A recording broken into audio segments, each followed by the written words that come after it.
मैं रोहित रामविलास यादव आपको आज ये बताना चाहता हूँ कि 13 तारीख को जो मुझ पे बीता, जो मुझ पे हमला हुआ और जो मुझ पे आरोप लगे, वो दोनों बातों का मैं आज विस्तारपूर्वक जानकारी देता हूँ आपको कि 13 तारीख को मुझे बुलाया गया नारा में कि भैया यहाँ ऐसा वाक्य हुआ है और कोई घर को कब्जा कर रहा है, इस जमीन को कब्जा कर रहा है।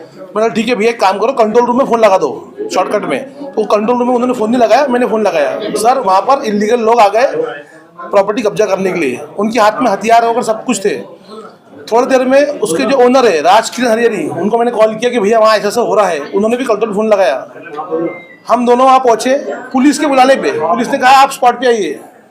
हम स्पॉट पे गए तो देखे वहाँ पर पूरे लड़के लट वट लेके खड़े, बाजू में पुलिस खड़ी और कोई किसी का डर नहीं। और जाते ही बात तो बाद में पथराव शुरू कर दिया और पथराव में हमारे मित्र जो जहाँ से जा रहे थे वो रुके, उन पे देखो मार लगी है, इनके सिर पे मार लगी हुई है, मार लग गई। मैंने बहुत कोशिश की समझाने की, नहीं माने। मैंने उनकी लट तक जब्त कर लिया मैंने कि भैया छुपा उनकी लट, हटाओ, ऐसे लट आउट नहीं होना, बात करना है, नहीं माने। आखिर मुझे थाने जाना पड़ा। फिर थाने पहुंचा तो थाने में भी मैं सेफ नहीं। थाने में मुझ पर भारतीय जनता पार्टी के कुछ नेता और कार्यकर्ता द्वारा हमला किया गया है और वो फुटेज है वहाँ पर। और हमला करने के बाद मैंने जब कहा कि सर इन सभी का नाम लो एफआईआर में, नहीं बोले एफआईआर हम अपने हिसाब से बनाएंगे और जिन्होंने इनको मारा इनके हिसाब से भी एफआईआर नहीं ली गई। पूछिए इनसे, आप ले गए एफआईआर?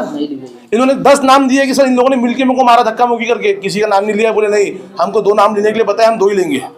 और हमारा न्याय नहीं हुआ। अभी हम कोशिश करते हैं कि आरटीआई के माध्यम से अगर वहाँ का फुटेज आता है तो दूध का दूध पानी का पानी हो जाएगा और हम पे जो आरोप लगाए थे वो उल्टा उन्हीं के ऊपर जाएगा, दिख ही जाएगा सबको। जो आरोप आपके ऊपर लगाए गए उसके ऊपर क्या कहना है?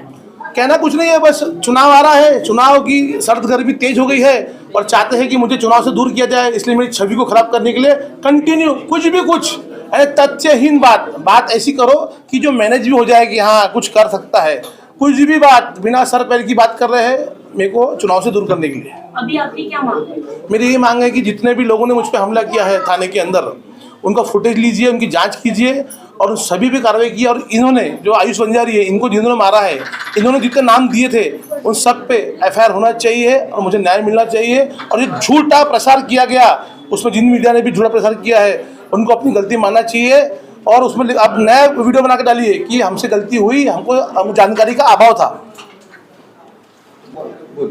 मुझसे जुड़े जितने भी मेरे दोस्त हैं, मेरे चाहने वाले हैं और पार्टी के पदाधिकारी हैं, उन सबको धमकी आ रही है कि तुम ये रोड से मत जाओ, वो रोड से मत जाओ, वो आ रहा है, वो जा रहा है, तो धमकी देने का काम किया जा रहा है।